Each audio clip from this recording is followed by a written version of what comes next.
Hello and welcome to Autism Ontario's webinar, Toileting Without Tears. My name is Susanna Miller, Education and Workshop Coordinator with Autism Ontario, and I'm here with Leslie Cohen. Leslie Cohen has been working with children and adults diagnosed with ASD for the past 19 years in the United States and Canada. She specializes in helping caregivers effectively support people with ASD through creative, positive, science-based interventions. She's a licensed psychologist in the state of New York and a board-certified behavior analyst at the PhD level. Dr. Cohen is currently the clinical director of L&A Educational Services. Welcome, Leslie. Okay. So we're starting with a question that most parents ask me or teachers ask me and ask themselves and ask each other a lot, which is it time to start toilet training? And every time a parent asks that question, they might get a different answer. But let's talk about some ways that would make it easy for you to figure it out. One thing I would say is if you're here at the webinar, it sounds like you're probably thinking about getting started, which is one of the key factors. If the parents feel that they're ready to set up and take it on, that's one really important signal. So let's just go over some of these other points as well. Before you get started, it's always good to have a little check-in with your pediatrician or your child's pediatrician and before you start toilet training. And that's just to check in on other health issues that can impact toilet training. Obviously, if a child is sick, that's an extra stressor, and most parents know that. But there can be other things, too. We're going to be mostly talking about training urination today, which is the very first step because that's what we have time for today. But things can impact urination. If a child has a bladder infection or a yeast infection or something like that, it's just always good to just make sure the child's comfortable and physically healthy before we get going. In general, typical children usually start toilet training somewhere between the age of 2 and 2.5. And of course, boys often start a little later than girls, and there's a huge variety around that average. There are many kids who start later. Starting earlier in the literature hasn't really panned out as really an effective thing, so that may not affect parents here, but just in case you're a parent who just really wants to take the bull by the horns, a lot of the children who've started below the age of 2 have stopped, according to the literature, and then started up again when they reach the right developmental age. So that's a lot of work to have to do it over again. So I would say definitely not before the age of 2 and 2.5. And a lot of the kids are starting a little bit later because developmentally, autism is a developmental disorder, and so they are sometimes physiologically, awareness-wise, and readiness-wise a little bit behind.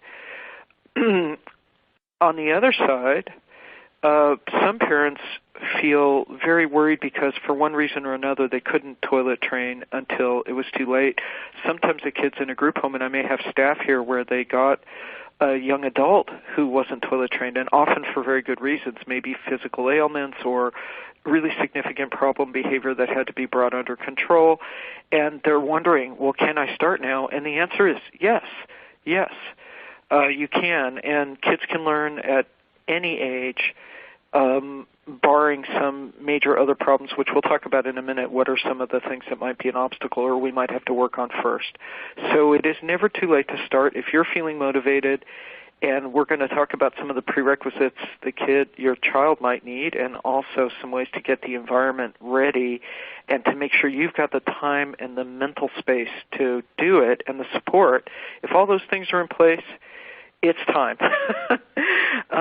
And another thing I want to be really encouraging, because being toilet trained just opens up so many new opportunities for kids and for their parents. There's nothing like being able to drop your kid off at somebody's house or at your parents' and be able to get a night off by yourself, or to be able to use a daycare service that requires that a child be toilet trained. All of those things make life easier for parents, and it means that the time that they do spend with their kids, they're a lot fresher. So all of that translates to let's do it. Let's definitely do it. The other thing is children in general, like there are stressors in toilet training, and it's not like most kids get through toilet training without a few meltdowns. Neurotypical kids have meltdowns around toileting too because it's a new thing, and it's a little, can take them aback a little bit.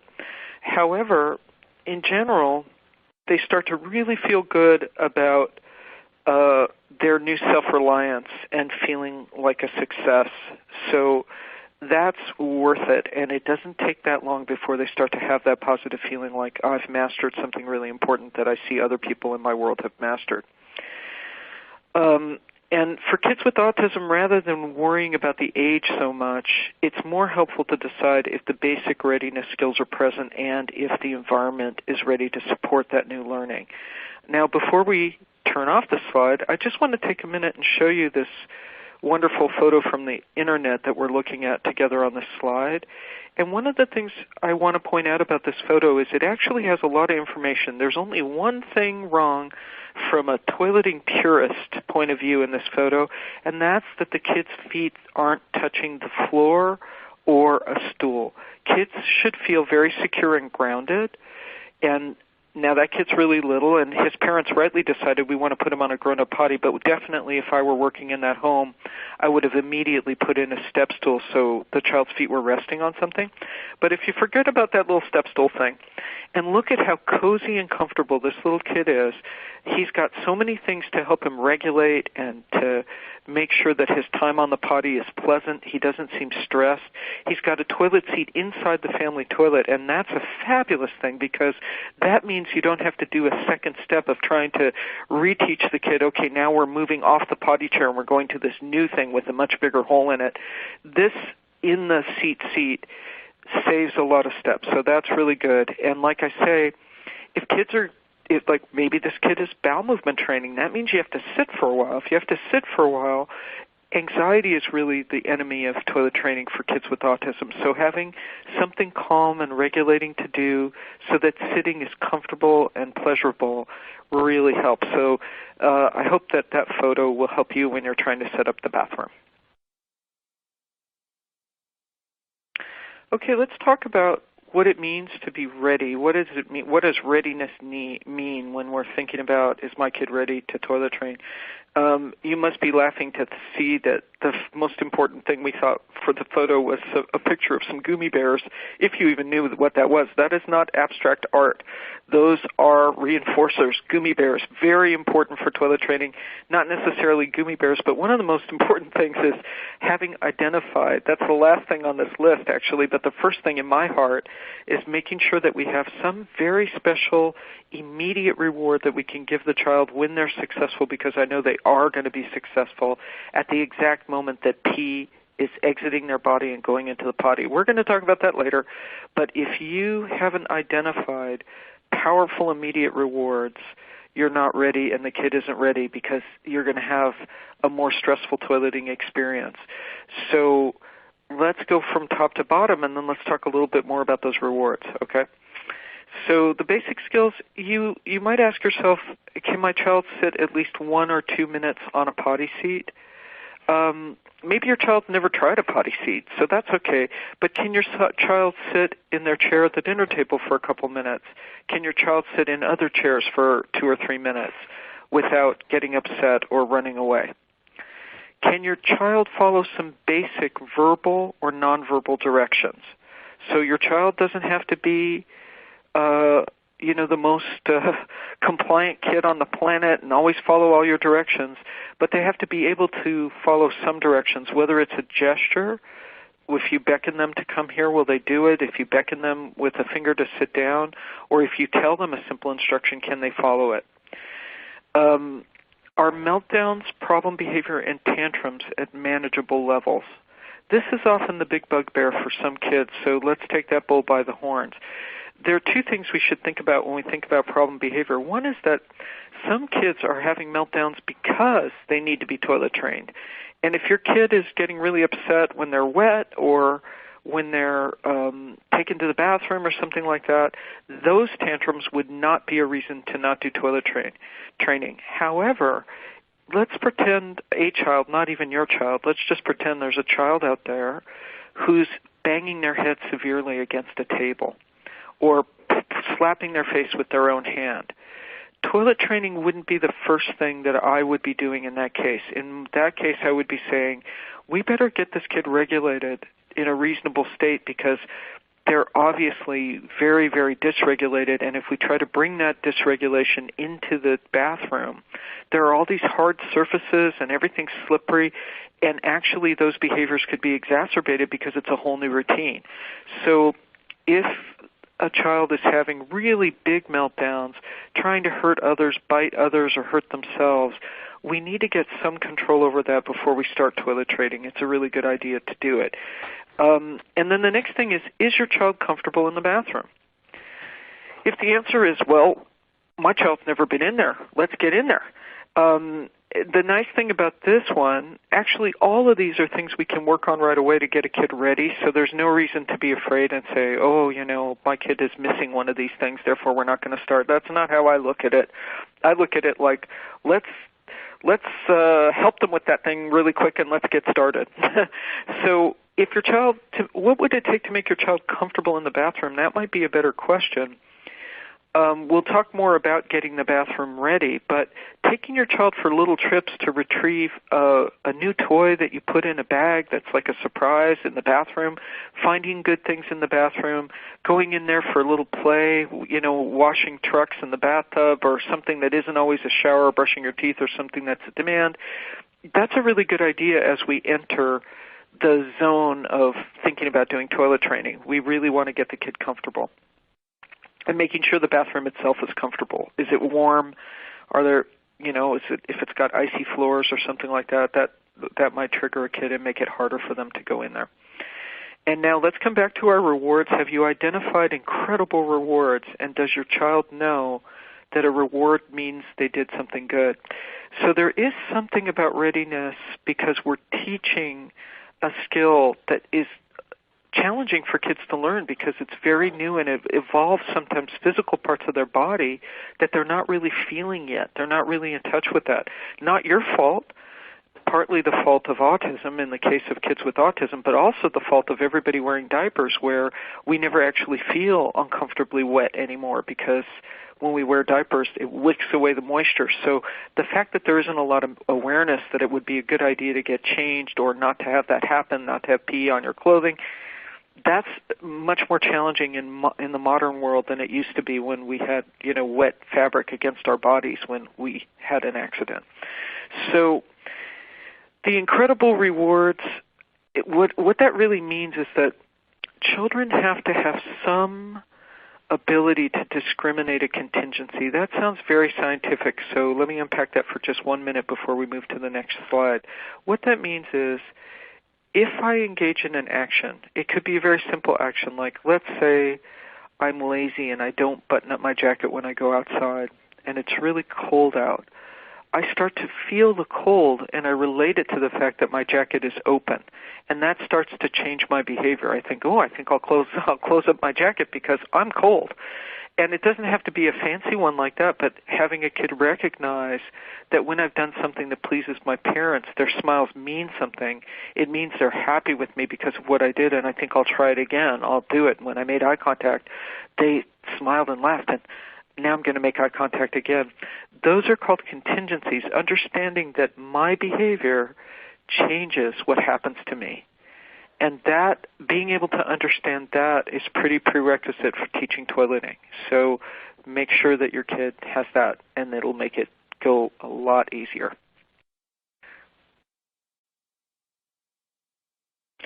Okay, now I'm going to assume for the rest of this talk that your kid is ready or close to ready, and you're ready or close to ready.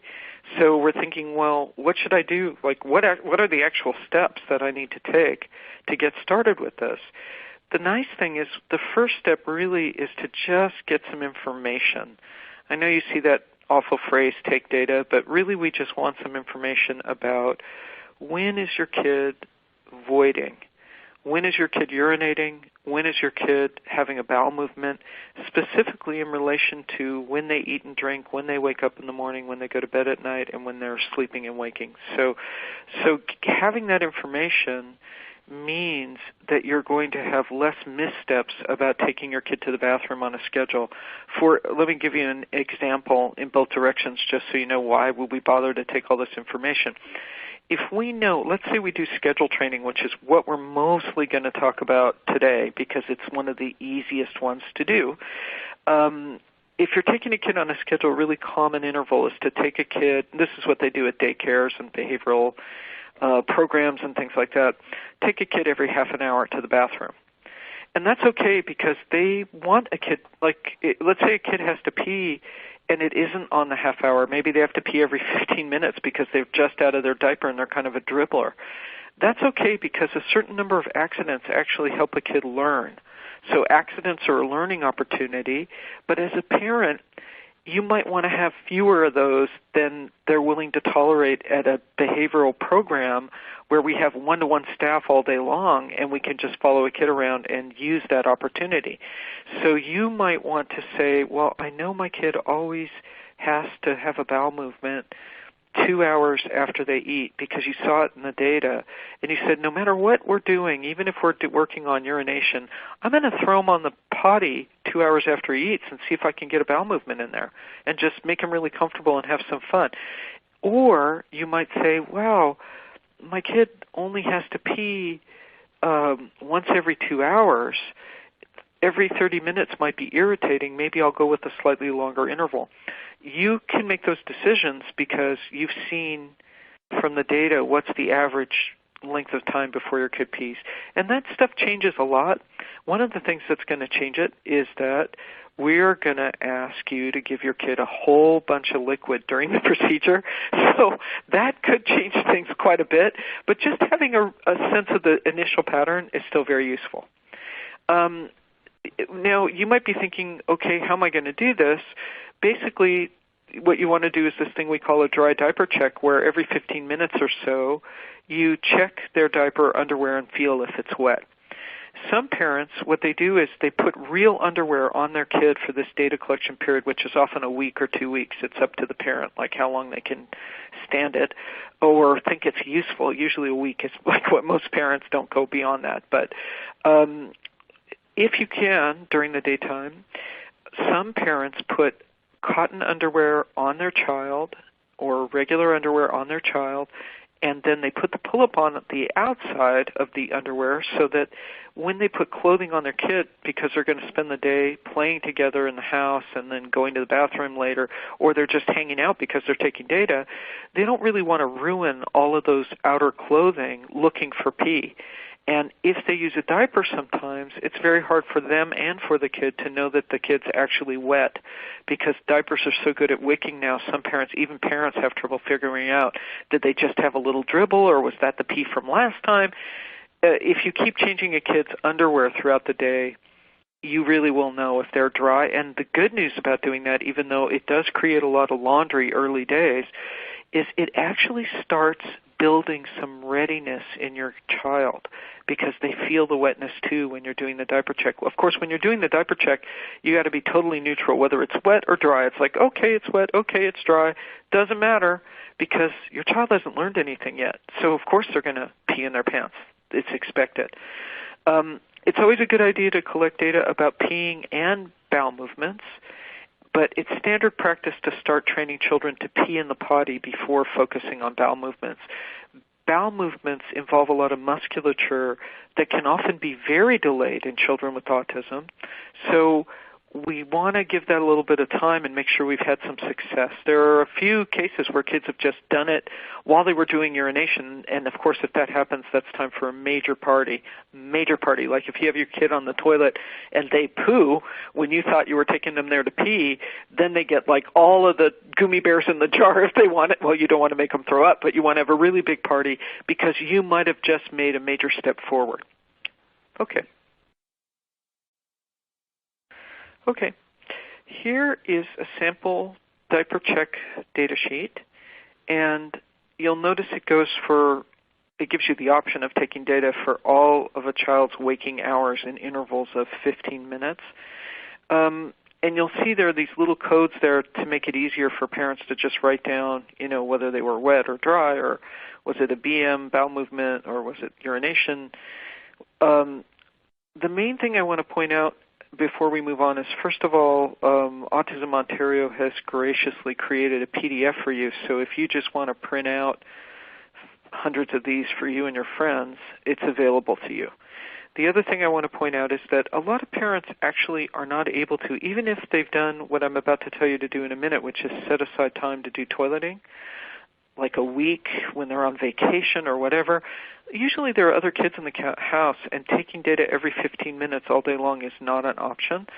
So I want to tell you what to do about that before you start taking data. If you live in the real world and you can't do 12 hours of consecutive 15-minute intervals, what you can do is just sample every day a different period of the day so that you get a sense of, well, what happens between 7 in the morning when my kid gets up and noon, and what happens between noon and 2 when they go down for their nap, and what happens between 2 and dinner time, and what happens between dinner time and bedtime. So on different days, you would try to pull a sample from a different time period so that you could kind of look at little biological factors, like a lot of kids have a pattern where they poo 3 hours after they eat. And so if you're taking those samples, you'll be able to do that. All right, let's move on. Okay, now let's pretend that you're ready to go. You figured out a way to reward the behavior that you want. You've taken some data. You've got a certain sense about when your kid is urinating and having bowel movements. Your kid is healthy, and you really want to start. It's time to get your ducks lined up. And I'm going to go through this. These suggestions will mean that when you do start, things will go like a dream instead of there being problems right at the beginning that can slow the process down. So these are things that have really been helpful to a lot of parents, so let's look at what they are. The first thing is to find a time that's good for you to start toilet training. More important than anything else, do you have support? Because it gets very tiring. Most kids you could expect to have 10 or more accidents a day when a kid is toilet training in the early stages, and the early stages can last.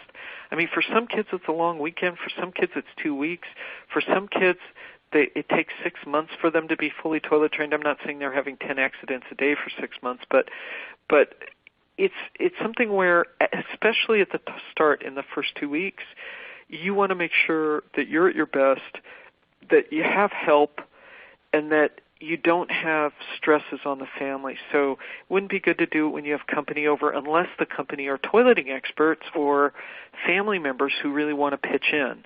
If there's an illness in the family or if there's an outside stressor at work, those would all be bad times to start toileting.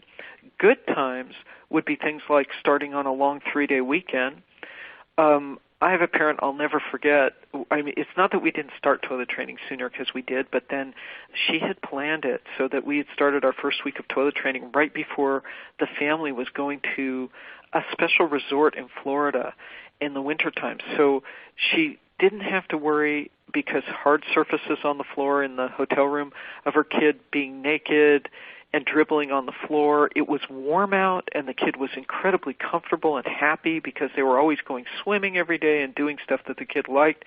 And she was not working full-time because she was on vacation, so she could absolutely devote herself. And then she had the kid's grandparents there, so there were 3 adults to pitch in doing, if nothing else, laundry, washing pairs of underwear. So I thought that was very clever, and I think that keeping that in mind, that not everybody can do exactly that, trying to find this special time when you can be available to your kid and when you have support, when you can trade off maybe with a partner, with the child's other parent, with family members, behavioral support team, anybody who can give you some help, okay? And then we talked before about picking those incredible rewards that will only be used during toileting. That is a critical feature. And we say this little word on the slide, tangibles. One of the things that's true is a lot of us wish that our kids would just do anything for praise. But we have to remember that for kids with autism, praise involves language processing, and they don't always get it. And even when they do, sometimes even praise is a demand. It's a demand for attention, a demand to make eye contact, and a demand to process and understand what's happening. So when we want to try to reward behavior, we want to pick something that we absolutely know that the kid wants, and that we can also present within half a second of pee coming out of their body in the right place, within half a second, because that's going to give the fastest conditioning. And so even for families, I know there are a lot of families out there who hate to give their kids candy, and I am not like a big candy recommender in behavioral programming, but toileting is a special instance, and even sips of soda, that's great, because the sugar in the soda, like really, if kids don't get it any other time, it really marks that they did something amazing, or their parent would never have given them something like that. And getting it into the kid's mouth, like don't put it in their hand. If you see pee going into the toilet, pop that lolly right into the kid's mouth, a small one so they don't choke on it, show it to them first, and then pop it right in there, because within half a second you'll have marked the behavior. And that's what we're talking about with these tangibles. Not all kids can have an edible. I'm very well aware of that. So having things like bubbles that give you a big bang for your buck and not relying on language. In general, in toileting procedures, we don't want to do as much talking because it can make kids more nervous, and if they're nervous, they'll squeeze up their muscles, and all the stuff that we want to have come out in the toilet won't come out. So we want to be super calm, super friendly, super available, but not super talkative, okay? And then the next thing is we want to make sure we got the toilet kid-friendly. Do we have a proper seat so the kid isn't falling into the hole? Are their feet supported? Do we have a station for hand washing and stools where the kid can stand and reach the tabs themselves? Have we removed all the extra clutter around the toilet, and have we made sure that the bathroom is clean and cozy? Why is it so important to have a clean bathroom and an uncluttered bathroom? You're going to find if you do these procedures correctly, there'll be a time when your kid like wiggles around and you know that they're about to pee and have an accident, and your job is going to be to pick them up or startle them and say, toilet, to try and stop that pee and rush them onto the potty. We're going to talk about that procedure later. But if I have, let's say I have like a big basket of laundry between the door and the toilet, and I go running in with my kid to plop him in, I'll be too late. The accident will go in the underwear. It'll be a mistake trial. Or I'll trip, and all of those hard surfaces in the bathroom, that's dangerous. So we really want to have a very uncluttered path from the door to the toilet. We just want to get to the toilet in the fastest, most efficient way possible. And the other, why have everything be clean? Because kids with sensory issues are going to touch everything, and you're going to try not to let them put their fingers in their mouth or touch surfaces. Or if they get a little upset, they'll slide onto the floor and they'll touch stuff with their hands. You can kind of count on that happening with young children and even with older children. So making sure that everything is really sanitized is a very good idea, because you'll be more relaxed and you won't increase their behavior by starting to get upset about what they might be exposed to or whatever. And then the next thing is have at least 10 pairs of clean underwear ready. That's also helping you tell yourself you might need them, and so you can just relax if a kid has an accident because you just have another pair of underwear. That's all it means. Okay. Have you seen some secret signs? These secret signs are going to help you have a much faster and more efficient toileting experience with your child, and you as the parent or someone who spends a lot of time with the child may have to help other people see these signs if they're also doing toileting. So I'm just going to go through some common things to look for that might help make toileting more efficient and explain why, and also some things to watch out for that could get in the way of toileting that we have to do something about, okay? So let's say your child gets the wiggles or crosses their legs, and then later you see pee. When you're doing those dry diaper checks, you see pee there. The wiggles and crossing their legs is actually an attempt to hold in the pee, or at least an awareness of when they have to pee.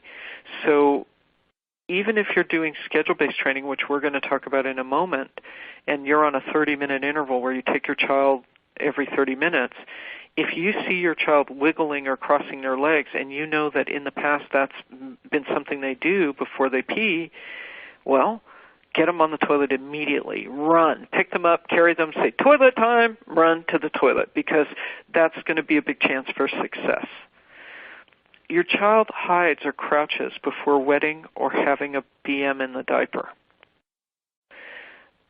So that's an incredibly important piece of information, because it tells me that your kid is anxious about the bathroom and about toileting, and the fact that they're hiding means they don't really want to go on the potty.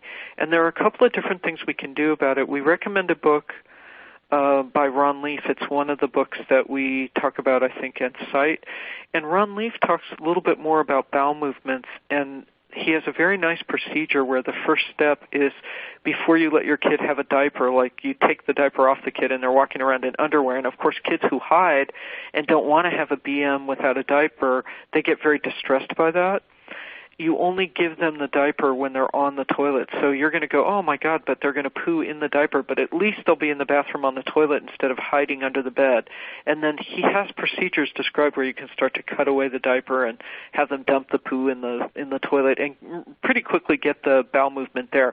But it's very important to have it happening in the right place, or that becomes a very difficult thing for parents, having their kid hiding and having bowel movements in weird places.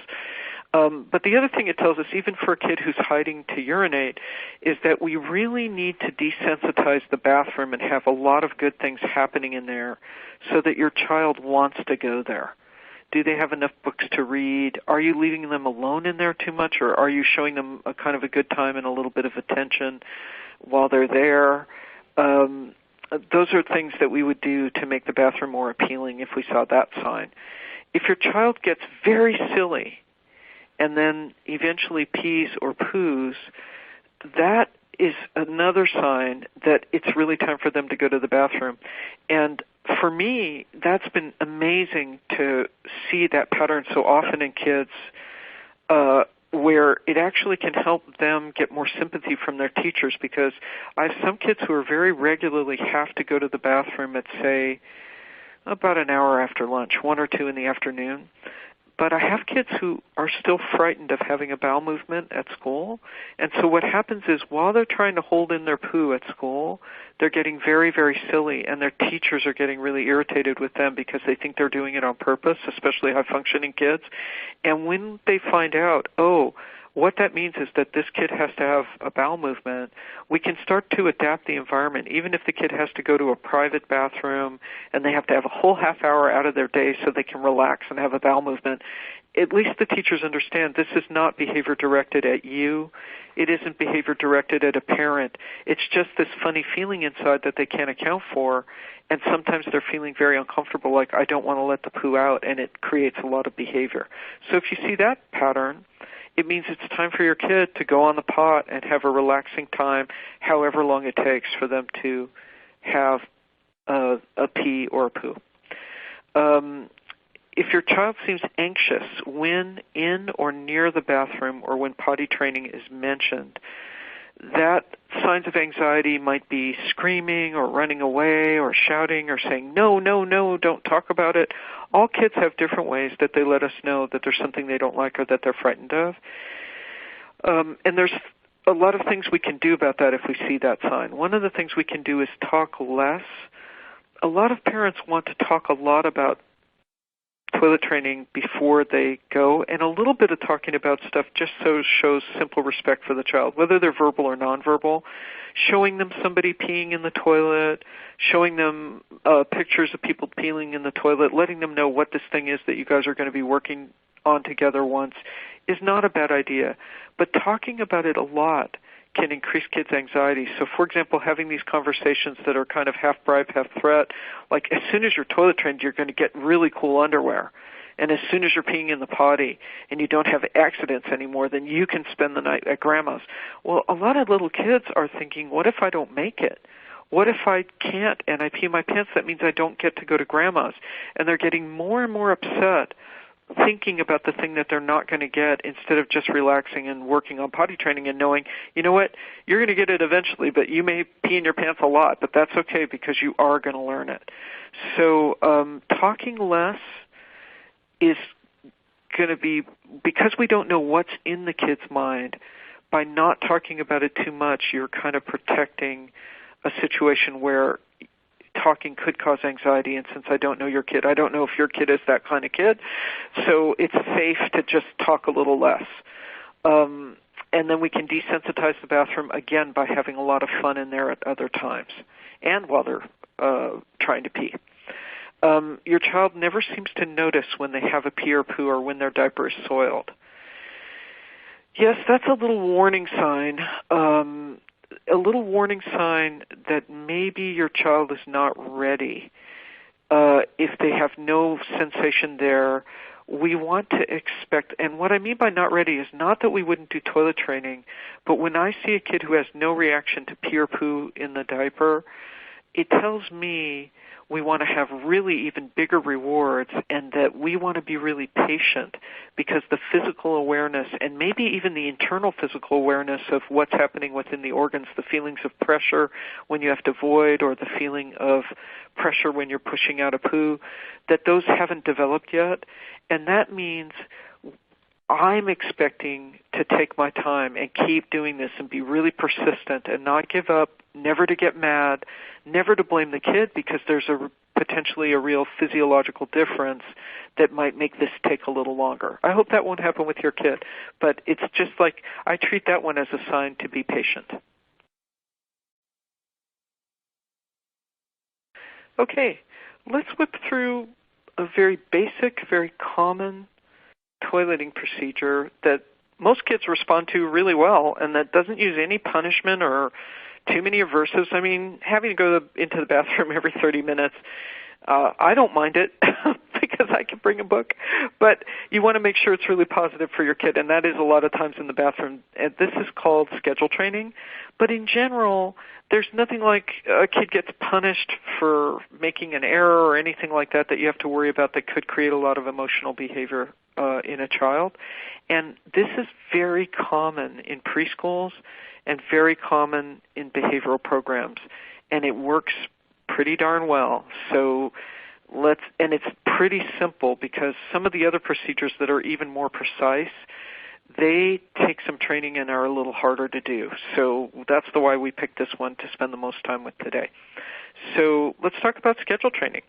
Let's pretend we're just starting the day. Okay, a kid wakes up, put real underwear on your child as soon as they get out of bed. And let your child wear only underwear all day long. So we're thinking about now you're on a 3-day weekend, you've got piles of underwear in the bathroom, you know your kid's going to have accidents, you're trying to keep all the activity wherever your home has hard surfaces, knowing that pee is going to get on some things. And also you're trying to play a lot near the bathroom so that if you see the wiggles or any sign, or even you see a drop of pee, even while the kid's having an accident, you can, if they haven't fully voided, you can startle them and say, toilet, and race to the bathroom. If you're close to the bathroom, I'm not a huge fan of one of the more intensive procedures where kids are kept in the bathroom all day for 6 hours while they're doing toilet training. That's another procedure that's used when other ones have failed. I don't love it because I think that it's restraining and I think that it can create a lot of problem behavior. But I love being near the bathroom and going in and out really quick. That I really do like. So you're letting your child wear underwear all day, and you give your child access to their favorite drinks all day and serve lots of soup. So you never want to force your child to drink. Like a child is not a goose that we're building for foie gras or something. We don't want to stuff them or make them drink beverages or say, take a drink. But what we want to do is have visible beverages that they like out and around in the environment wherever we are. We've got their favorite soda on the table. We've got their water bottle, a cool straw that is really fun. Some of those straws that the speech and language paths come up with are amazing because, you can see the fluid moving through them, or they turn a windmill. Anything that would get your kid excited about drinking. And we just want to leave that stuff around. And we want to make sure that we're giving them lots of whatever they will eat and drink that is got a lot of fluid in it, so hence the soup. Every 30 minutes, say in a calm, firm voice, you don't want to be excited and happy. You just want to be calm. You want to be firm because you mean we're definitely going. It's potty time. It's potty time. It's pleasant, but it's firm. Take your child immediately to the bathroom and put them on the potty. Wherever you are, take them. If your child voids, praise them with an excited face and immediately pop a tangible into their mouth. Like that could be a gummy bear, something they never get any other time, because that helps their discrimination. Like if you're not giving your kid a lot of chocolate, but your kid doesn't have an allergy to chocolate, chocolate is what should be popped into their mouth, and a nice big piece, not a huge piece, but like, something that they really can taste when they get pee into the toilet. And then after that, get them to pull their pants up. The idea is that they're going to start helping out with getting themselves ready. Pull their pants up, if the diaper's over their pants, pull that up. If they have clothing, help them pull that up. And you can use hand-over-hand procedures if they need a little help. And then they should get onto a step stool, move it away from the toilet, put it over by the sink, because they can have that job, and kids love carrying step stools around, and then wash their hands and leave the bathroom. This puts kind of closure on the whole toilet incident. They went, they peed, they moved the step stool, they washed their hands, they dried their hands, and they left, and it's over. And the other reason it's important is because if your kid has a practice trial, that's what we're coming to next, you put your kid on the potty, and your child hasn't gone after 2 minutes. Well, are you going to hold them on the potty all day? Well, there is a procedure where they do that. I don't recommend starting that way. I don't really like that procedure that much.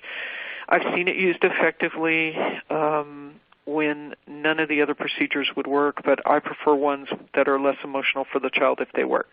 So if a child's been sitting for 2 or 3 minutes and they haven't gone, say in a neutral voice, "Oh, you didn't have to go." Very casual. You're not happy, you're not sad, it's just a fact. And then you do the exact same thing you do when they do pee, except they didn't get a big old piece of chocolate. They help pull their pants up, they wash their hands, they move the step stool, they stand there, they do as much by themselves as they can, and then they leave the bathroom. And one really important thing, it's very important that kids wash their hands when they haven't gone as well as when they have. At school, they like to take a shortcut, and they figure, well, if the kid didn't pee, their hands aren't dirty, and I've got 20 screaming kids in here, I'm going to skip it. But for kids with autism, they learn if they hold their pee, they don't have to wash their hands, and sometimes they don't like to wash their hands until they get used to it. So holding their pee means I don't have to wash my hands. So you want to make sure when you go to the bathroom, whether you pee or not, you're going to wash your hands, okay? Reset the timer and have fun until it's time to go again. Okay, now here we have a slide that sort of characterizes my entire experience of working with kids, which means we plan and then life happens. So this slide is called All Bets Are Off for a reason. One of the reasons is whether you're doing schedule training, something's going to happen, right? Your cell phone's going to ring or something's going to happen with another kid. But also good things can happen, and we don't want to be so rigid about the schedule that we ignore an opportunity to have a successful pee or poo on the potty when it's going to happen.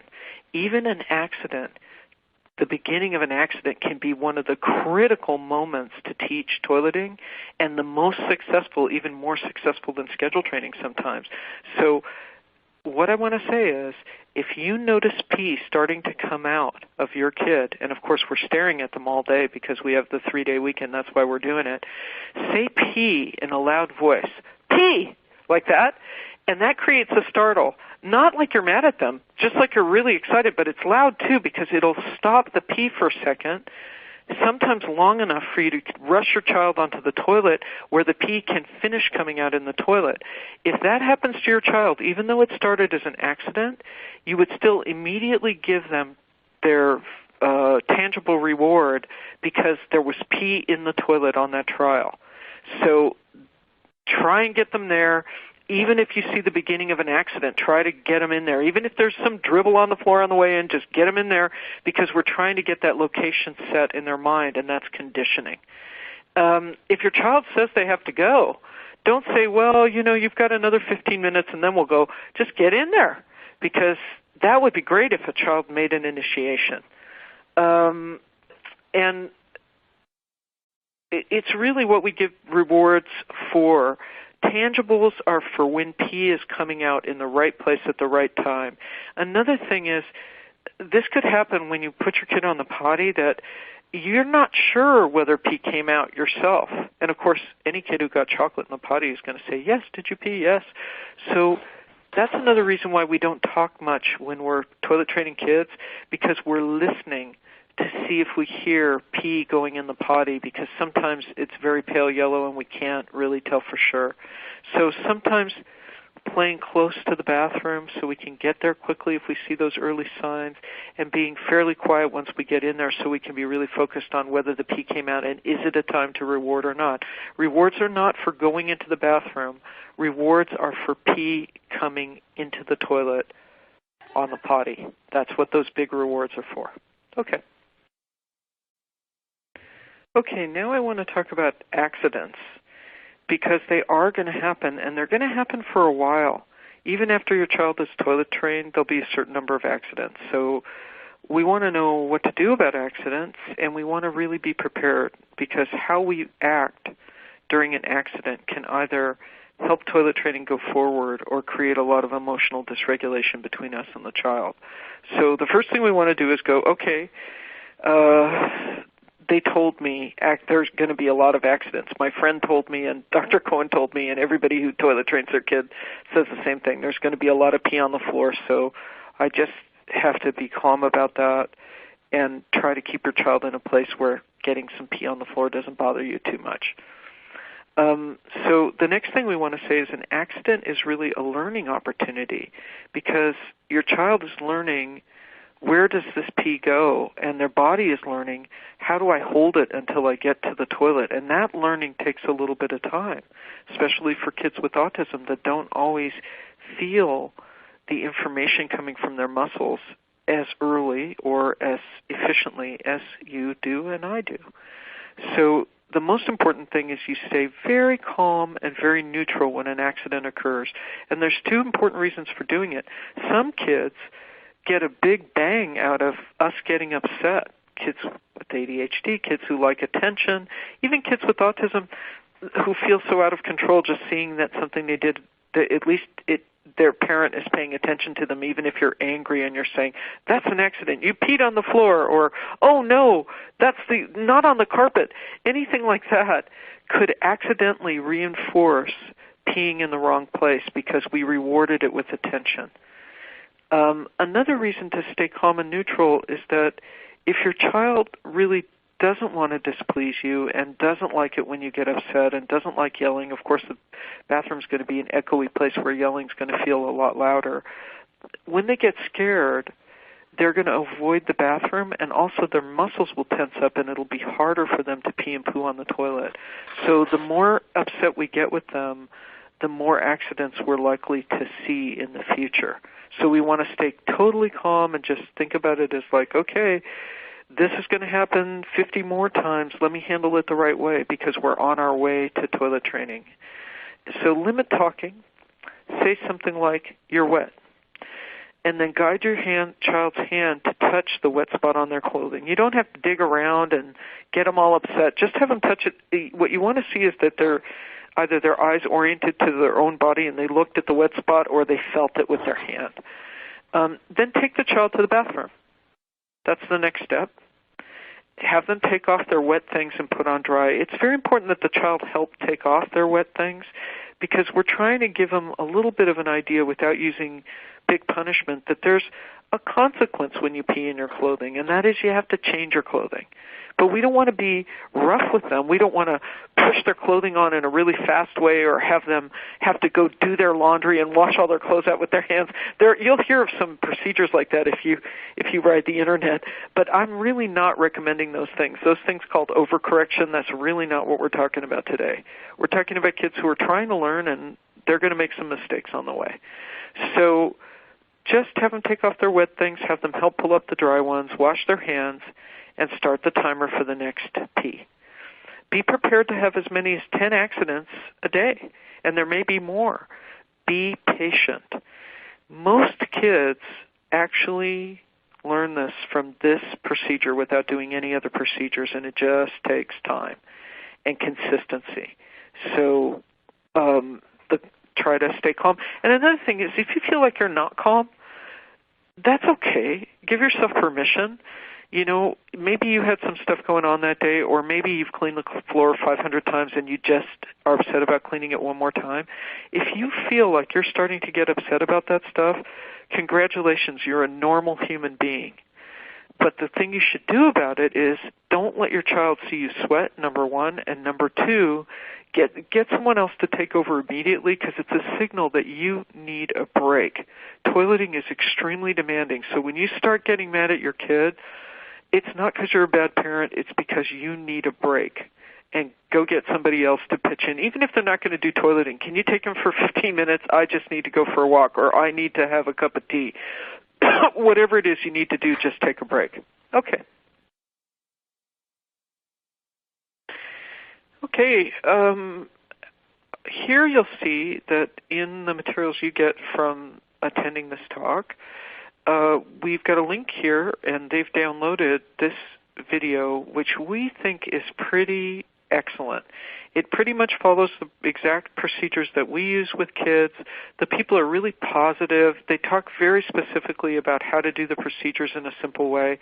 You know, occasionally you'll see something I don't like a kid's feet off the floor, but just like in that photo, that's a very minor thing. And in general, we really have confidence in this procedure. So I hope that you'll take a minute at some other time, not during this talk, and watch the whole video, and I think it'll really take you a step forward to feeling really confident, like you're ready to take this on and do it because you've actually seen it being done. Okay? So today we've been focusing a lot on schedule training, but I have to be honest with you and say you'll see that there are a lot of other toileting procedures out there, and some of them are very, very effective. One of them, we're listing a few here that you could encounter and some references so that you can find out more about them if you want to. Startle training is a really effective way to do toilet training, but it is extremely demanding, and a lot of times people have a professional come and do it, somebody who's been doing it for a long time like Frank Cicero. However, he's got a book on it, on his toilet training. He used to work at Eden too, and he used to have a video online of him actually doing that, but that's no longer available online, but his book is available. And I'm going to tell you a little bit about what that is. Basically what it looks like is your kid is doing the same thing that he was doing on schedule training, except you definitely can't go to work. You have to be with them all day during this procedure, or the person who's doing the startle training. And basically what you're doing is you're keeping them without pants on, playing in the house, near the bathroom, and you're watching to see the first drop of pee come out. And when the first drop of pee, the beginning of that accident, you're going, toilet, rushing them onto the toilet so that the pee goes in the toilet every single time. It's super demanding. It's like an Olympic sport. I've done it, and it's fast. It seems to really get the connection. The rewards are the same. You're still giving the kid chocolate and all of that stuff, but it can go very, very quickly because every pee is a success. Every pee ends up on the toilet. But you do have this weary feeling of like I'm staring at a kid's parts all day, and it's wearying for the people who do it. Like you really have to be ready and energetic to do it. So in any case, there's Frank Cicero's book, and you'll hear about startle training. We've used a little piece of it, so if you come down to the bottom there, you'll see using a startle anytime your kid is starting to have an accident, even if they're wearing clothing and then rushing to the toilet, is one thing we've taken from this approach and added to the schedule-based training because it's a very effective way to handle an accident. Now, intensive toilet training, you'll read about that, and that's sometimes used with kids who are having a lot more trouble learning in general. Kids who are having trouble learning words, or kids who are having trouble even learning a contingency, like if I do this, something I like happens. If I do this, something I don't like happens, and not really having difficulty with discrimination. Sometimes more intensive approaches are used, and sometimes if a kid has tried another approach and it hasn't worked, people will do this more intensive toilet training. I try to avoid it. I don't use it if I don't have to, but I'm recommending Ron Leaf's book anyway because it's good to have it explained to you because somebody might try to do it with your kid in the first place, and you might as well know what it is. But another thing that's in Ron Leaf's book is he's got a really good way of handling kids who are hiding and not trying to avoid making a bowel movement in the toilet. And for me, that's kind of worth the ride. This is a very nice book with programming that parents can use in their own home with the kids, like all the secrets of what kids are doing in behavioral training. The programs are all written out, and he's got a nice emphasis on social skill building. And one of the reasons why he emphasizes toilet training is it can get in the way of social environments for kids. So one thing we took from his approach today when we talked about things is hanging out in and near the bathroom for extended periods of time is a big part of that intensive procedure. At Princeton Child Development Institute, where I trained in the old days, they had this lovely little play area for young children, and it had a little desk with toys on it that was right at the door to the bathroom, and that was just the bathroom for the early intervention room. And kids who were doing toilet training were basically at that table doing stuff all day, and they were literally 2 steps away from the toilet the whole time, but they didn't feel like they were in the bathroom because there was an open door and they were on the other side of it, but they were literally 2 steps away from the toilet. So they got kind of the best of both worlds there. But I've had people playing in the bathroom at a table and running to the bathroom. I don't like kids to feel like they're trapped somewhere because I think it creates a lot of behavior, but there are times when that approach has been very helpful. So let's move on.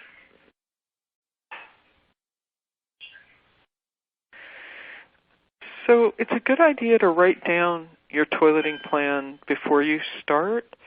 And it could be as simple as the slide where we went through what the procedures are, what you do in an accident, how often you take your kid to the bathroom, your data sheet.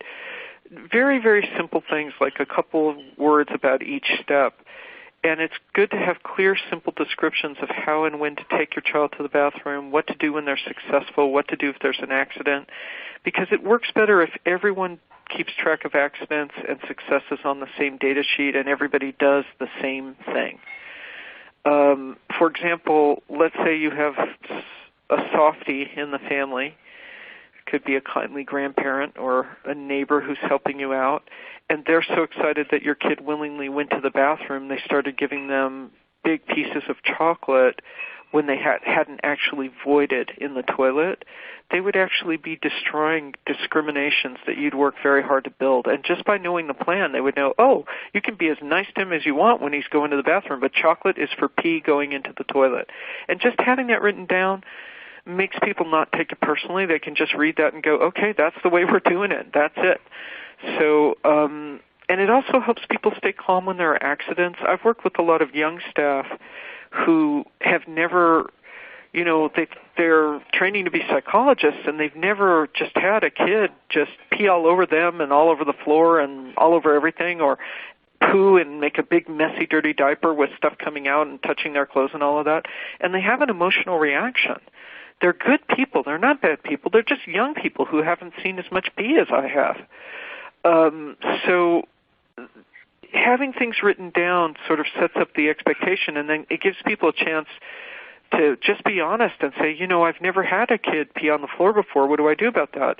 And you can just say reassuring things like, don't worry about the pee on the floor. The most important thing is to get the kid to the toilet. Remember, pee is mostly sterile.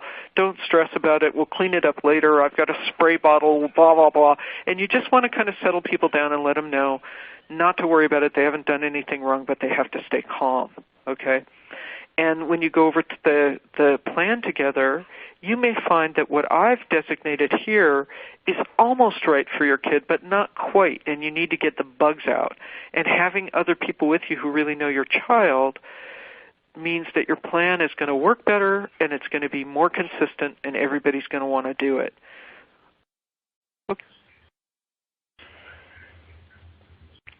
Okay, here again, Autism Ontario has very kindly made a PDF for you of this toileting data sheet. This is not the one for pre when you're trying to figure out when your kid's peeing.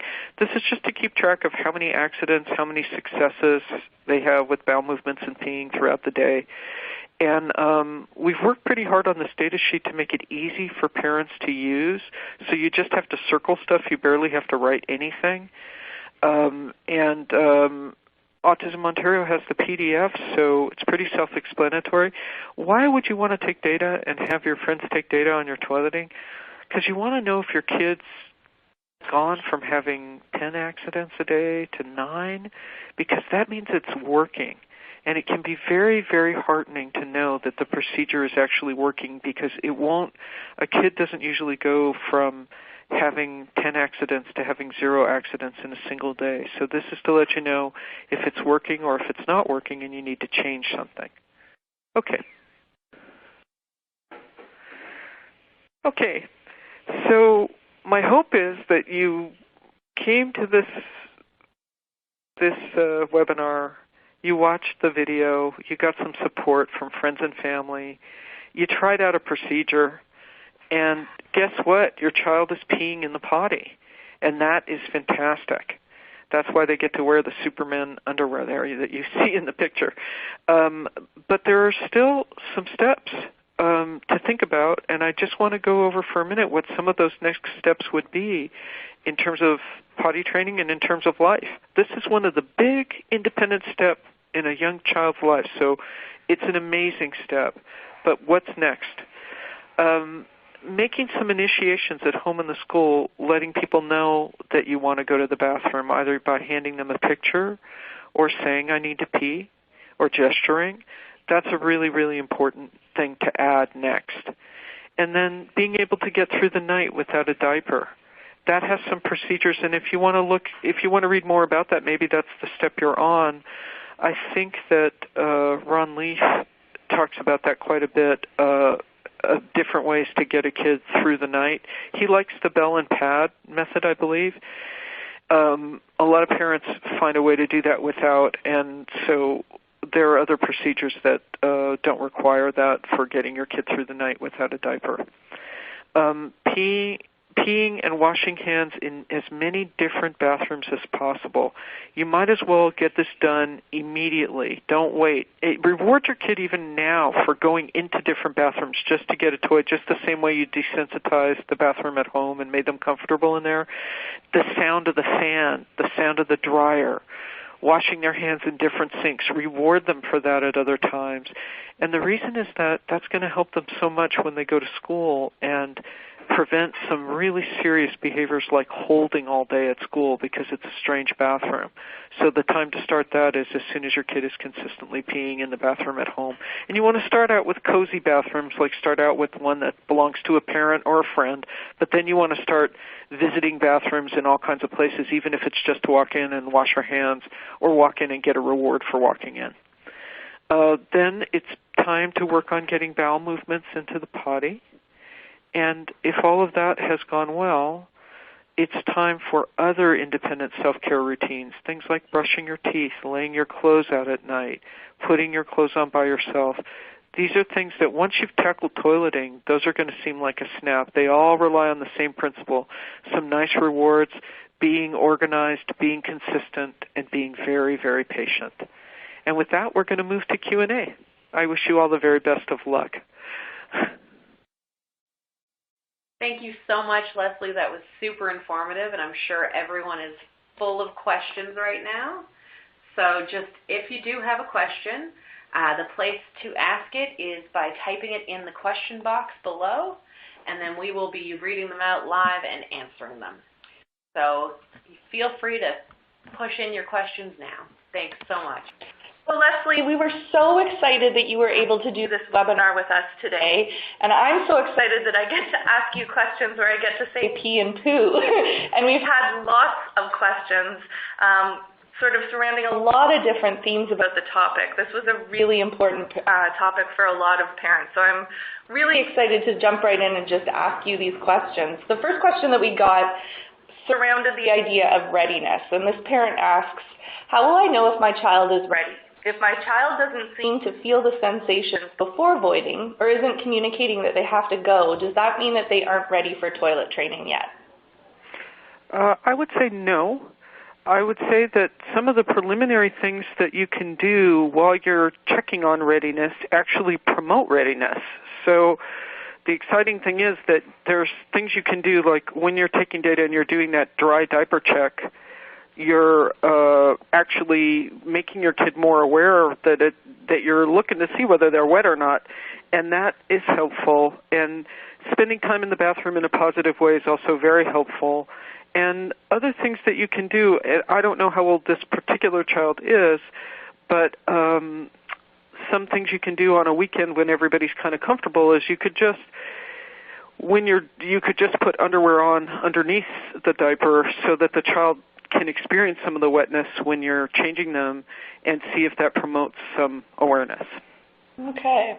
So we have another follow-up question that has to actually do with a child who's taking stuff out of her diaper. So this mom writes, my daughter who is turning 3 recently started taking out poo from her diaper. Is that a sign that she's ready? Oh, yes. Oh, yes, I think so. Although I think that it's a sign that she's ready, especially because she's very much noticing the sensation, and we don't want kids doing kind of, I wouldn't say it's the wrong thing, but doing sensory things with their poo for too long, because they can learn that as a habit, and then even after they're toilet trained, they can go back to that at times of stress. So it's a really good sign that it's time to get going. And the truth is, girls tend to be ready sooner than boys. So 3 for a girl, even for bowel movement training, as long as it's pleasant and fun, I would just go for the whole 9 yards. I do everything by the book. Make sure she's comfortable in the bathroom. Make it fun. Pick a time when it's sunny, warm, and pleasant to start. Give her lots of fluids. Start going to the bathroom and giving it a try. And remember your rewards for pee going. Things that go into the toilet get an immediate reward, because that you might have something great when her first poo goes into the toilet, and that could really switch the idea away from playing with it, taking out of your diaper, to making sure it goes into the toilet, because that's going to lead to a really great reward. Right. So we have another question here from a parent who's also looking at start time. She says, my son is 11 and is not toilet trained. Is it too late to start? What is the best way to start? What is different when you start at a later age? That's a really good question. And, you know, I've had people who toilet trained at 16, at 21. So I don't think you should be upset or afraid that you're starting at age 11. There is a difference, and it has to do with, I think the best way I could say it is forgiveness for you and forgiveness for your son, because we have to think about your son as a person who's had a long learning history now of doing things in a particular way, and we're going to make a change. And so what that means is we have to expect to go slow, to use lots of rewards, and stay really positive in the face of accidents, because your son isn't doing things on purpose if he has accidents. We have to remember the learning history of having done it this way for a while is just going to mean we have to go a little slower and be really positive. I don't know everything about your son, so I don't know why or, how he got to be 11 and whether he has anxiety as part of this piece. But if I had a kid who had gotten all the way to 11, maybe because he had anxiety, I'm just making this up because I don't know the actual son, but I think I'd get a little extra help in there from a behavioral consultant. Or if you can't get a behavioral consultant, you know who's really great with anxious kids, going back to toileting, there are some occupational therapists who absolutely specialize in that. And they work with people who have all kinds of differences, traumatic brain injury, kids been in an accident and they lost their toileting, and they're often very gentle and very, very positive in the way they approach toileting. And I think I would get help from an OT on this one. Yeah.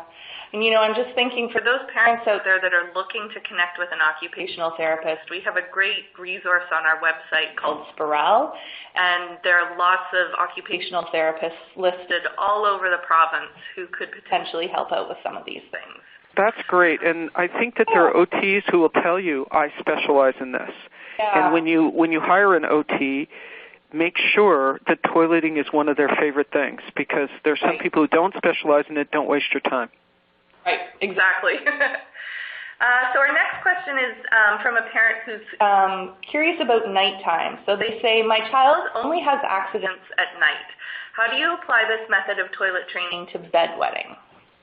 Okay, so bedwetting, this is a question that's one of those things that's kind of out of the blue because we don't know how old the kid is if they were just recently toilet trained, and it would be natural to expect bedwetting. Like sometimes we even put a kid in a diaper at night. Like a lot of kids have a diaper on at night for a while after they've had their daytime toileting done. But I don't want to leave you just with nothing because I don't know how old the kid is. So I'm going to answer it as if it were a couple different situations. So I'm going to pretend that it's kind of in the middle first, like they've already been toilet trained for a while and you want to take off the diaper at night and they've been doing very, very well, but they regularly go to the bathroom in the middle of the night, right? So what do we do about that? What we do about that, the first thing you want to do is very, very hard for the parents. So this is another one where it's really good to have some help. It's good to have a spouse, a mom, a dad, a cousin, somebody who wants to help out because this can get tiring. Again, you want to do it when you're on vacation because you don't want to get too tired doing it. But one of the first things I would recommend is you take this thing called scatterplot data. We can call it scatterplot data, or we could call, I think I gave you a sheet for it in one of the topics, so it should be around somewhere on the website for Autism Ontario. But basically what we want to do is you want to do some checks through the night and try and figure out when that bed is wet. Don't wake up the kid, just check, find out, and write down every time you get this data sheet, and it's basically got half-hour intervals on it, 24 hours, AM, PM, and you write down every time your kid has a drink or a meal or pees or poos or has an accident. And that data I think we've given. And so you're trying to do that for a few days or a week, whatever you can stand, to get a sense of when is that accident going to occur. And if your kid's a good sleeper, and even if they're not, because you want to stop the accidents, well, let's pretend your kid's a good sleeper, and then let's pretend your kid's a horrible sleeper, so we can approach this two ways, okay? So if your kid's a good sleeper, then what you want to do is you're going to get up at night, you're going to set a timer. Let's say I find out that my kid has an accident at 3 o'clock in the morning. It's easy for me to pretend this because almost every night, like a clock, I wake up at 3 o'clock in the morning and I have to go to the washroom. Yeah. So if my kid is doing that, I want to get up at like 2:45 or 2:50 and I want to get in there and beat the accident. Gently wake up my kid. No talking, not a lot of stimulation, little nightlight in the bathroom so there's not like a blazing light in their eyes to fully wake them up. Gently help them to the bathroom. Be very calm and quiet. Put them on the potty. They pee and they go back to bed. Mm-hmm. And then let's pretend your kid's either a terrible sleeper or let's pretend that you've done that for a while and you go, okay, what do I do now?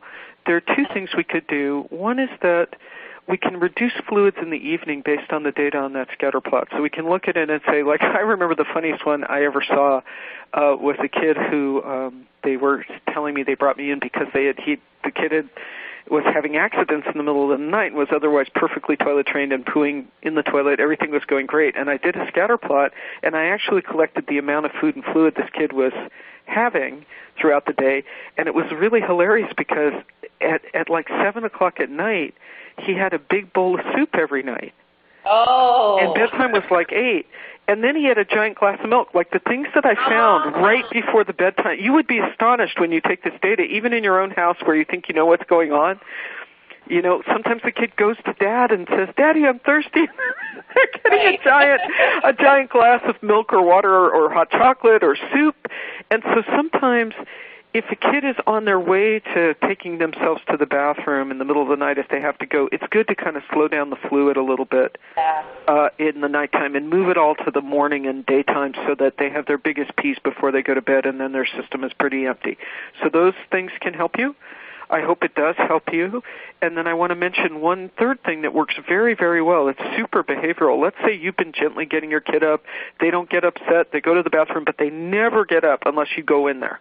That happens a lot. They're dependent on you to get them up when they have to pee. So then there's this thing called a bell and pad that you can buy online that will actually sense the start of a pee and wake the kid up. And when kids use that bell and pad and it reminds them you're peeing, they start to become very aware of their sensations because they don't want to hear the bell, and that really has fixed that problem for a lot of parents. Wow. Okay, that's good to know. So Leslie mentioned the scatter plot graph and the other data-taking resources, and they're all available on the dashboard of our webinar site, so you can access them really easily. The next question that we got also probably has a lot to do with this data-taking as well. The parent has framed it around the idea of regression. So she asks, do you have any tips on regression? My 7-year-old has been having tons of accidents after 2 years of being toilet trained. So this is someone that was already using the toilet and now is struggling.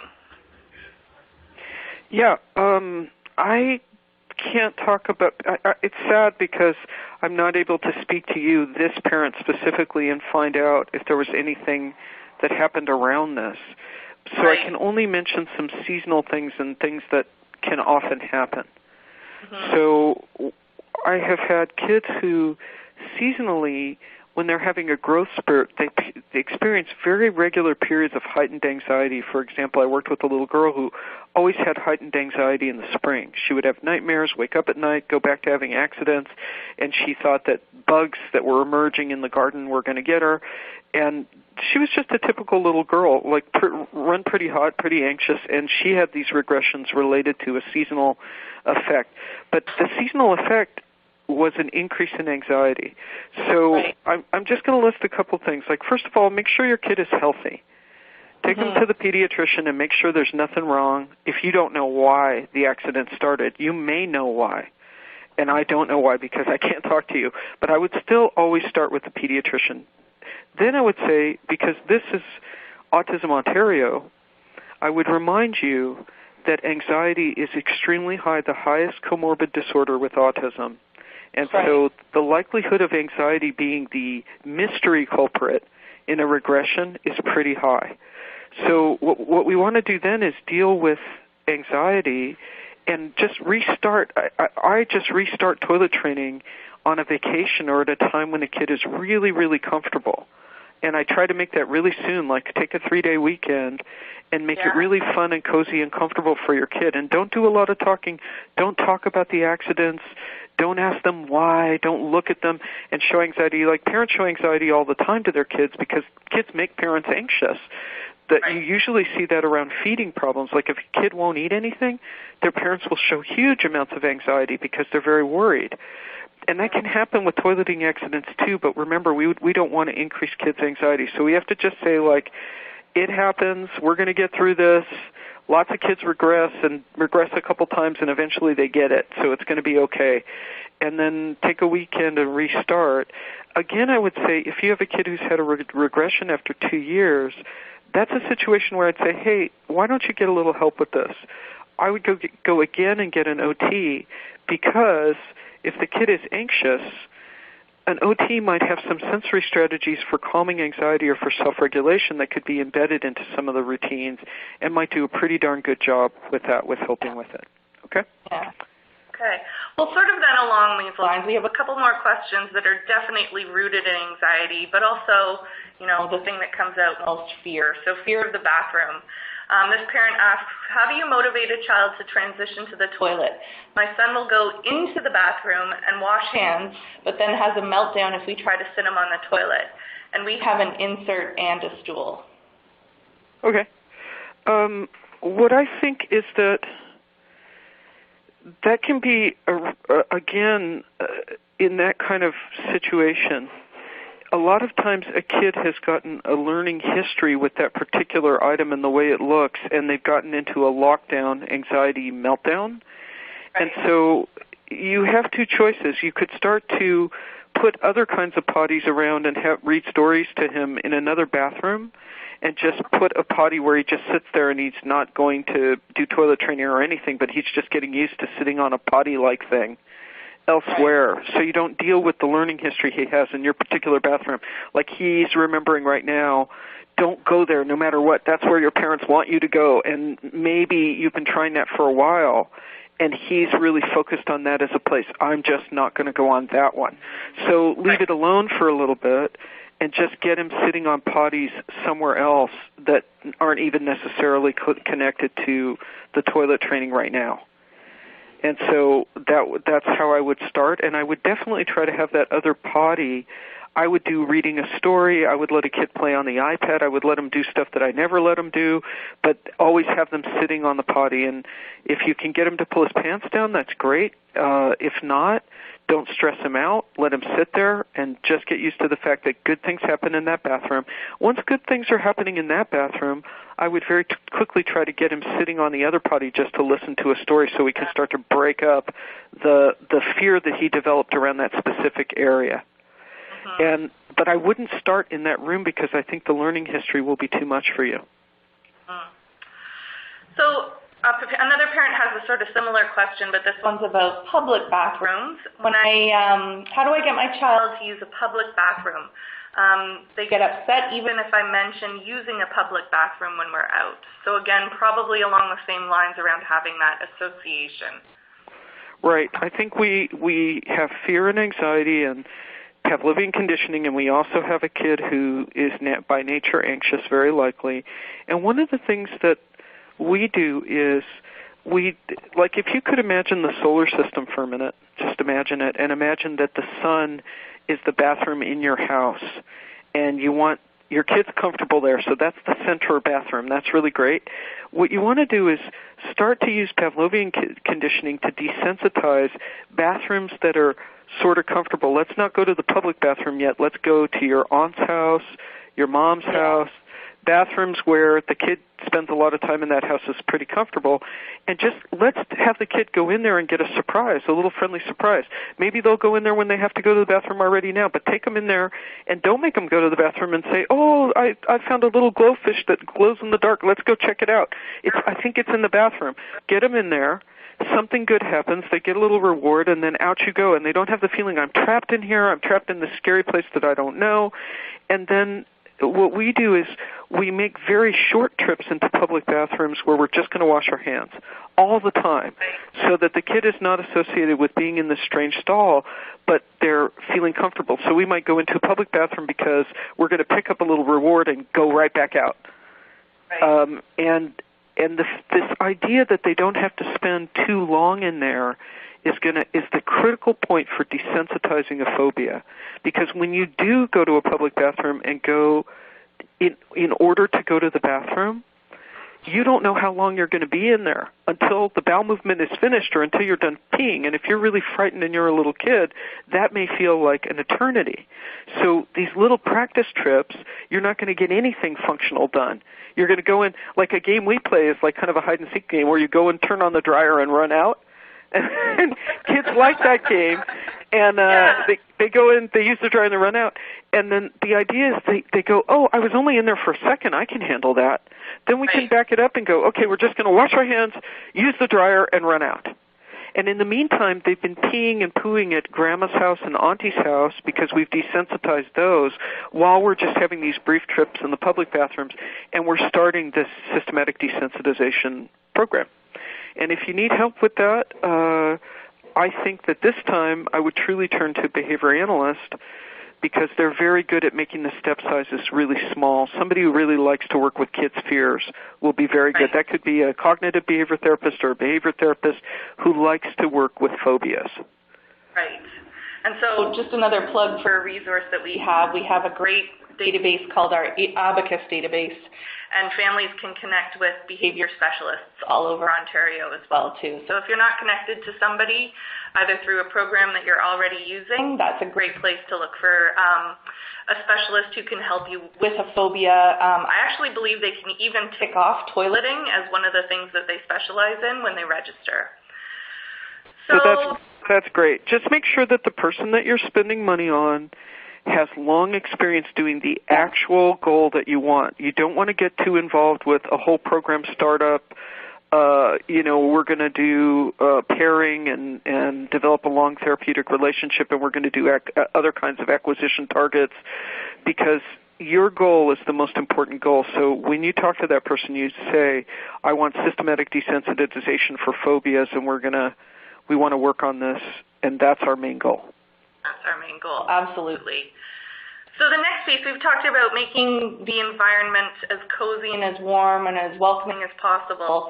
We had a couple of questions from parents who are asking about rewards. So our first parent said, what if your child doesn't care about rewards?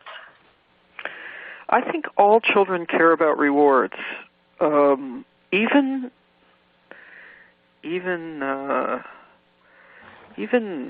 like animals all care about rewards. There's something in our brain that is very primitive that cares very much about rewards.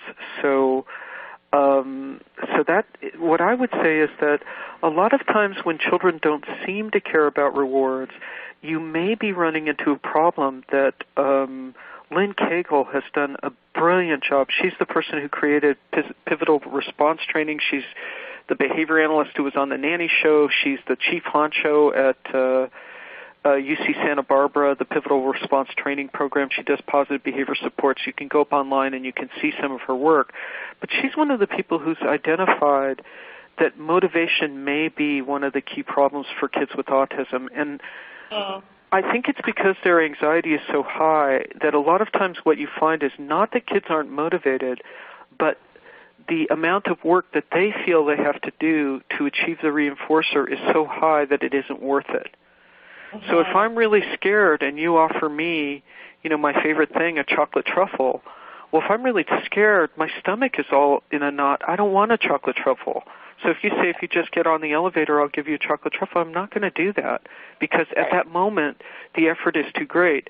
So what we want to do is introduce rewards in situations where the kid is doing something easy and something they like doing, and give them rewards in this thing we call non-contingently, meaning they haven't done anything in particular and they're just getting something nice. And you want to make yourself a list of nice things for your kid that you're not trying to use to make them do something, and you're not telling them, when you pee in the potty you're going to get one of these. You're just going to let them have easy access to that. And I think if you let your kid have easy access to a wide variety of pleasant things, it could be a hug. A lot of kids are motivated by peers. A lot of kids want to be the boss and boss me around. Anything that you see your kid showing interest in, deliver it without making a demand for a while and see if they're not interested in it after all, and it was just that the demand was too high or they were too scared. And if they're too scared, that means you just still have to do nice things in the potty, like things that they enjoy doing in there. Right. So the next question is more along the lines of when to give the reward. So this parent asks, do I let my child see the reward or do I wait until they urinate? I think my son saw the reward, he would get upset and he would want it. So maybe before he finished going to the bathroom. I think this parent is headed for a career in clinical treatment for kids with autism, because she got that right. You answered your own question. Sometimes the sight of the reward makes kids so agitated that they can no longer focus on what they're doing. The reward is too close. And that, too, goes all the way down the food chain. There are some amazing experiments with dogs and how if the reward is too close to them, it washes out their ability to even do problem solving to get the reward. So, for example, if you take dogs who are hungry and you have great steaks and they're right behind the fence, and if the fence is short and they could run around it, they will run around it to get the steak if the reward is like 40 feet back. If the reward is right next to the fence, they'll never move. I guess they're afraid another dog is going to come and get it while they go run around. But if the reward is too close, they can't even think. They just are stuck there, and they never get the steak. And you don't want your kid to be the kid who never gets the steak. You want your kid to get the reward. And knowing about the reward in advance weakens it, not strengthens it. Getting a nice little reward by surprise because something good happened, that's an amazingly powerful tool. So hide the reward. Your kid will soon figure out, when I go to the bathroom, sometimes good stuff happens. Your kid's not stupid. But don't show it to them, because it will lead to a lot of arguments about, can I have it now? What if I just sit? Negotiation, talking. Don't talk. It's also a sign when you have one of these really smart, high-wired kids, talking in the bathroom is not really indicated. Yeah. Don't talk in the bathroom, because they're going to use that to work up their own anxiety. So be calm. Don't ignore them. Say, sure, yeah, mm-hmm. Lots of noises that sound like talking, but don't get into a big conversation, because it'll become a battle. Okay. So the next question has to do with phasing out the rewards, actually. So this parent asks, when and how do you phase out the rewards? Well, I guess I don't really know the kid, but I guess what I would think is that phasing out the rewards would happen when your kid is fully dry during the night and is peeing at school, because at school they're not giving them any rewards, and that would be a pretty good sign that they don't need them anymore there. And I don't like to think about phasing out rewards. I guess it's because I'm a behavior analyst and I'm afraid I'm going to be out of a job if everybody stops using rewards. I like to think of rewards as something that moves to new things that we struggle with. So I don't want to lose all the good stuff I like. I still ask my partner for praise every time I make a decent meal. I go, did you like that? Was it good? Because I want to get praise. And so what I think is that maybe moving the rewards to other things is what we're thinking about here. And I think that that's probably where we are.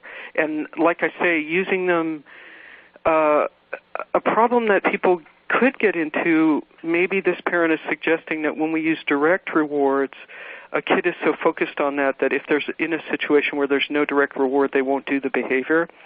And that is a real problem. And the way we work around that is by creating systems where the kid is ready for a delayed reward. So if a kid's toileting beautifully, you might just start a little sticker system or cut up a photograph of a trip to the park, and every time they have a successful trip to the potty, you start to assemble that picture of the park, and when that picture is assembled, you go. So they're getting used to the fact that I don't have to get it immediately, but my parents still notice the good job I'm doing going to the bathroom. Right. Okay, so the next question we got was the most popular asked question out of the entire webinar, and it has to do with boys and the idea of standing up. So this parent asks, for boys, should you teach them to pee standing or sitting? When and how do you transition them from sitting to standing?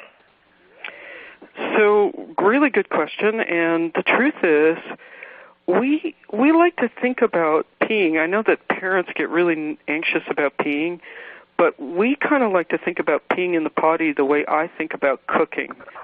I'm not afraid to try something and make a mistake, because I don't always have what's in the recipe. You know, I love to cook, and sometimes, like, I live on a big farm in Quebec, and, like, even today, it was like, oh, it's hot out. There are no more salad greens. What am I going to make for salad for lunch? So, well, I went outside, and I found some green beans, and I said, well, I'm going to make a salad, but I'm going to make it out of green beans.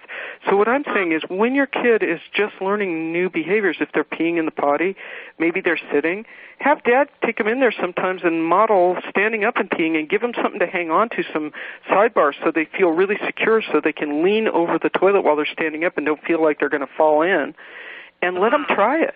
Let them try to hit a Cheerio standing up. Make it kind of fun for them and see if that isn't a better way. We've had many kids who peed standing up and never peed sitting down, and the only way we figured it out was by experimenting.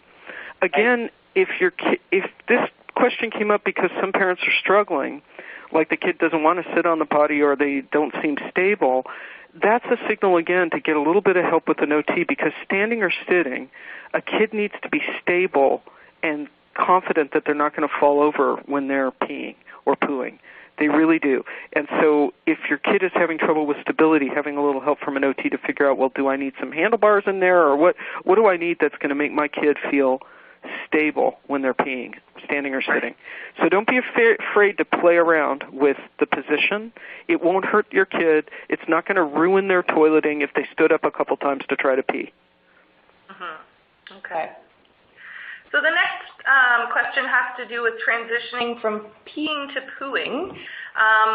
And this parent asks, my son seems very scared to poo in the toilet. Sometimes he is worried about what happens to the poo. How can I ease his worries? Sounds like your son is very verbal and very anxious, and I think that this is one of those situations where maybe a little social story with pictures and things, it might be helpful to show him where the poo goes, that the poo goes and then it's treated, and the water is used like we use the water again, and poo helps plants grow. Like something kind of positive about poo and what happens to it might be really good. A lot of kids really need to know that poo is not an organ of your body. So sometimes they really need a social story. And I'm talking about typical kids, not even kids with autism. I've talked to so many little kids who, when they first pooed, thought they had lost a part of their body because it's warm like an organ of your body, and it comes out. Right. So when it's inside you, it feels like a part of you. And when it comes out, it's warm like your body. And a lot of little kids think, oh, my goodness, I lost a part of my body. Something's terribly wrong. So knowing that, even showing them animals and saying, oh, look, they're pooing. It's natural. The food went in, and then it has to come out to make room for more poo. As simple as that, knowing that it has to come out, and it's good that it comes out, and it's good that it goes into the potty, because when it goes into the potty, it gets treated in such a way that it's healthy for the environment and useful to people. And that's where we put our poo. Dogs put their poo, some animals bury their poo, and it gets recycled that way, and it goes back to the earth and has nutrients for the plants. Humans have toilets since ancient Rome, and that's what we have. So I think that having a little humor yourself and taking it as a little bit of an exploration might help a little bit. I don't know how old the kid is, but it sounds like this kid is verbal and really wants to know a little bit more about it, and just be very reassuring that everything's okay, that it's really okay. It's really okay when a dog poos outside. Like, we have a way to handle that. It's normal for a dog to do that, so we pick it up and put it in a can so that nobody steps in it, but it's no big deal. It's okay. And they may want to see their poo before they flush it. Okay, Cool. All right. So we've had lots of questions about, I loved your idea of the solar system and the home being like, the sun being the home toilet. We've had a couple of parents ask about generalization and maybe when other professionals get involved too. So one parent asks, should an ECE and teachers start toilet training with children before a parent has started it at home or before a child is successful at home? Here again, what I would say is we can all take a deep breath and exhale.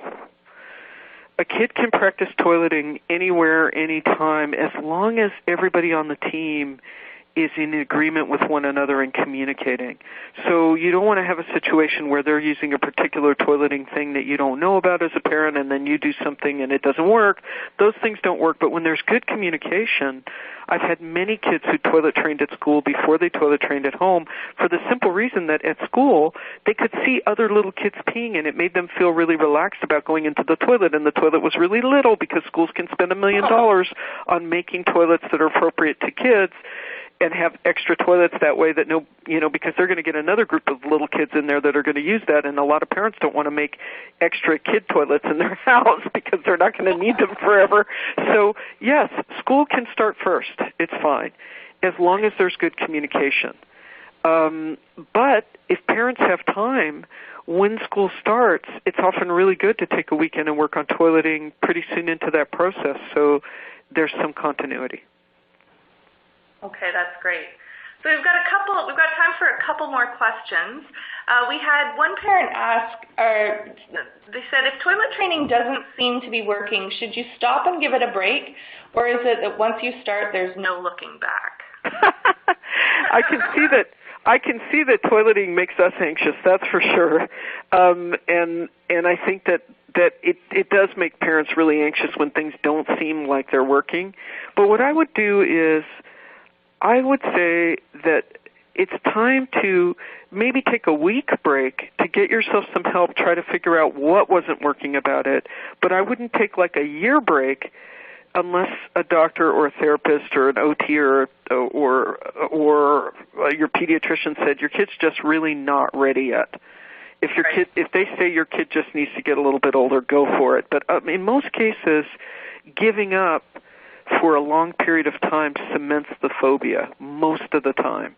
But you do want to give yourself a week or two to exhale and go, okay, something's not going about this. We need to rethink how we're doing it, and you need to get a little bit of professional help probably to figure out, what's what's another way to do it. It may just be that you have to wait till there's a family vacation so that you're really relaxed and can be 100% devoted to it, and it's just happening at the wrong time for you. That's often the case.